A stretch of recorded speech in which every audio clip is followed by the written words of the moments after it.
E o Chelsea já chegou a um acordo financeiro com Estevão William, mas o negócio ainda não foi completamente concluído. Falta o sim do Palmeiras. Vídeo de hoje do canal do Nicola explica em detalhes essa história e fala também sobre a situação de Tite chamado para uma reunião com dirigentes do Fla. Não será demitido, mas será cobrado. E eu quero te contar como é que funciona a multa rescisória do treinador no rubro-negro. Te atualizo também sobre Luiz Zubeldia, que tem deixado excelente impressão no São Paulo. Cara que trabalha muito, mas muito mesmo. Vou falar também sobre o Corinthians, com salários atrasados de Antônio Oliveira e membros da comissão técnica. Tem as últimas do mercado, bastidores, Guerra e Medel causando tudo e mais um pouco lá no Vasco. Tem ainda a possibilidade de o Botafogo ser punido, decisão em relação à licitação no Maracanã e muito mais.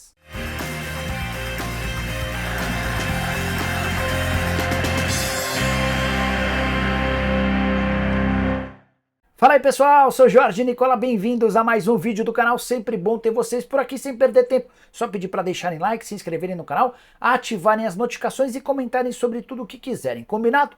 Bora contar ainda que todo esse conteúdo é um oferecimento de 1xBet, a mais antiga parceira do canal do Nicola. Tô colocando na tela a partida dos brasileiros na Libertadores da América dessa quarta e quinta.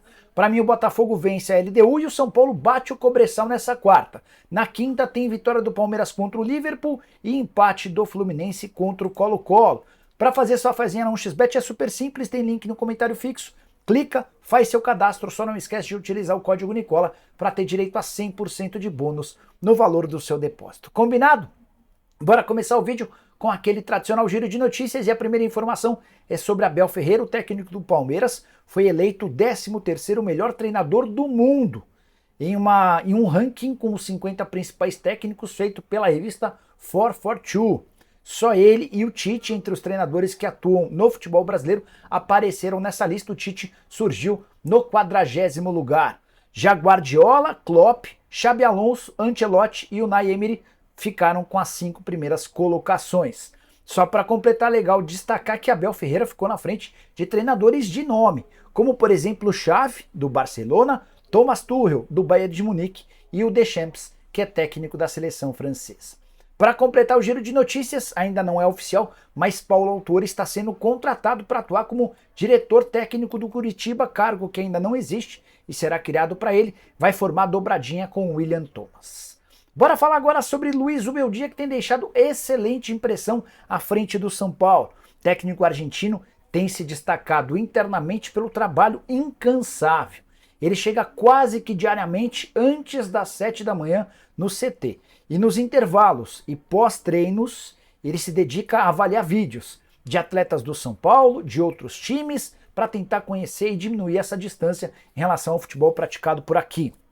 Queria chamar a atenção para uma curiosidade do trabalho dele. Ele costuma assistir demais a jogos do São Paulo e pede que esses vídeos sejam individualizados em cima de comportamento de atletas, para que ele possa entender um pouquinho melhor de como os atletas dele costumam se comportar, além de poder fazer correções pequenas.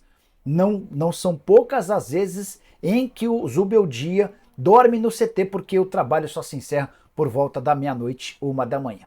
Quero falar agora sobre o Botafogo, que tem até 9 de junho para pagar uma dívida na FIFA sob o risco de ficar impedido de contratar jogadores nas 3 próximas janelas de transferência. Essa dívida é com o Luiz Castro, técnico que se despediu do Botafogo na metade do ano passado para trabalhar no Al Nassr. O Botafogo recebeu uma baita compensação financeira como multa paga pelo time saudita, mas não quitou suas pendências com o Luiz Castro, que entrou na justiça, chegou a um acordo com o Botafogo para quitação em 5 parcelas. O Botafogo pagou a primeira e não quitou as demais. Diante desse cenário, Luiz Castro foi à FIFA e conseguiu essa punição. Então, se o Botafogo não fizer esse pagamento até o dia 9, será condenado. A dívida se refere a salário, premiações e 13 parcelas de fundo de garantia que não foram quitados.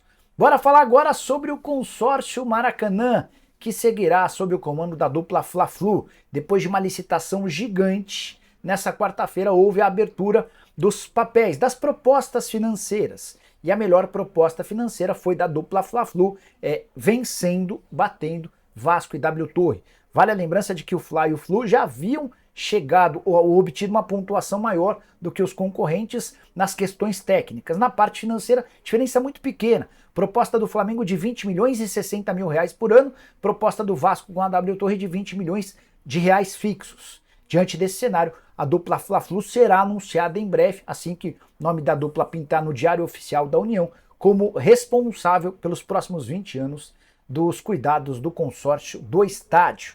Só para arrematar, ficou combinado também que o Flamengo será responsável por 65% das receitas e das despesas, os outros 35% ficando com o Fluminense. Bora te atualizar sobre a situação de Tite, que será chamado nos próximos dias para uma reunião com dirigentes do Fla. O pessoal está irritado com o momento do time, uma vitória nos últimos 6 jogos, vitória ruim, fraca, 1-0 contra o Amazonas. E nessa sequência de 6 jogos, derrotas como a, por exemplo, contra o Palestino, que colocou a classificação do Flamengo para a próxima fase da Libertadores em risco.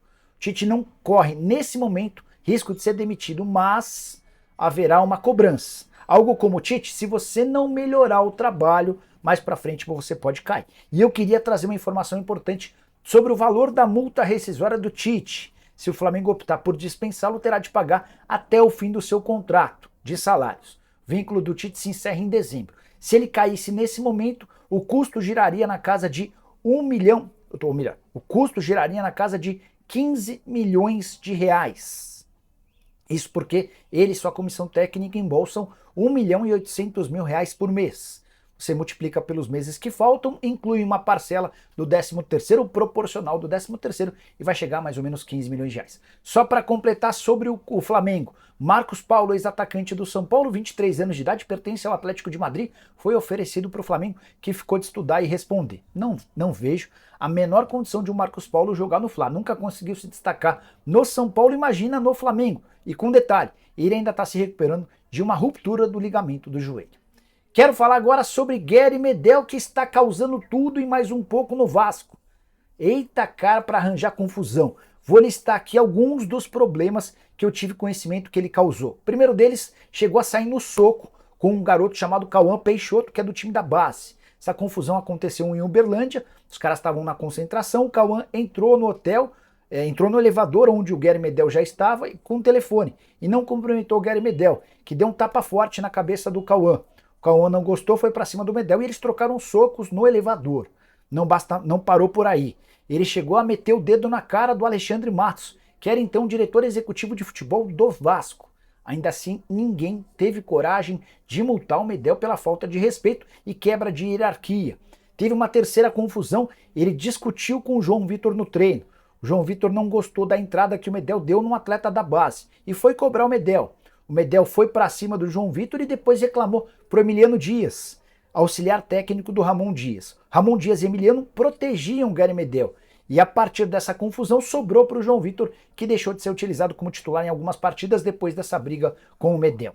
A quarta confusão do zagueiro chileno. Ele quase foi preso por tentar agredir um guarda no jogo contra o Água Santa pela Copa do Brasil. Houve a necessidade de gente da 777 importante interceder para que o Medel não fosse preso. E o quinto, o estranhamento com Esforça, que foi recentemente contratado. Os caras discutiram de maneira áspera.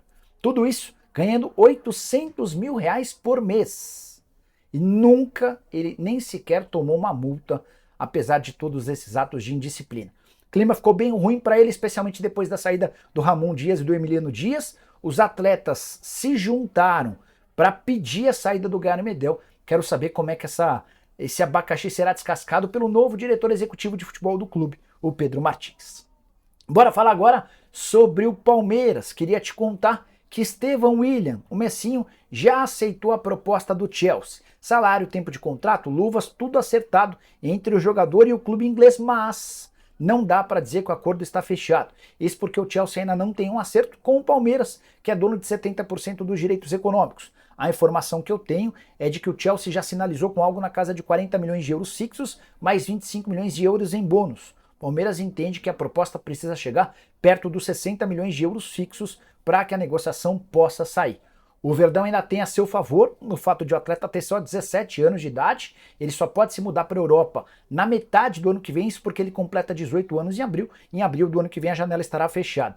E há concorrentes na própria Inglaterra, outros dois clubes já sinalizaram com a intenção de fechar com o jogador. Messi tem só 17 anos de idade, muita capacidade para drible, finalização excelente e tem crescido a cada dia. Recentemente, o Abel Ferreira chegou a dizer que nunca viu alguém com o talento do Messi. E você, pediria quanto para vender o jogador? Como é que você vê essa questão dele já ter aceitado a proposta do Chelsea? Incomoda? Irrita? Preocupa? Use o espaço para comentários e opine, beleza? Bora falar agora sobre o Corinthians, repercutindo a informação do jornalista João Paulo Capelanes. Ele contou que Antônio Oliveira e membros da sua comissão técnica estão com salários atrasados. Pior do que isso, recentemente o Antônio fez cobranças à diretoria por conta da falta de reforços. E a partir daí, salários atrasados, cobranças e falta de resultados, houve um distanciamento entre o Antônio Oliveira, presidente Augusto Melo, e o diretor executivo de futebol Fabinho Soldado. Antônio Oliveira, que já correu risco de demissão, foi muito pressionado naquele momento de muita dificuldade e de poucas vitórias. A coisa se acalmou em relação à demissão a partir de uma sequência importante de vitórias nessa terça. Por exemplo, o Corinthians enfiou 2-0 no Nacional, lá no Paraguai. Resultado que colocou o Corinthians em condições de se classificar no primeiro lugar na Sul-Americana. Os gols foram marcados pelo Yuri Alberto e pelo Mateuzinho.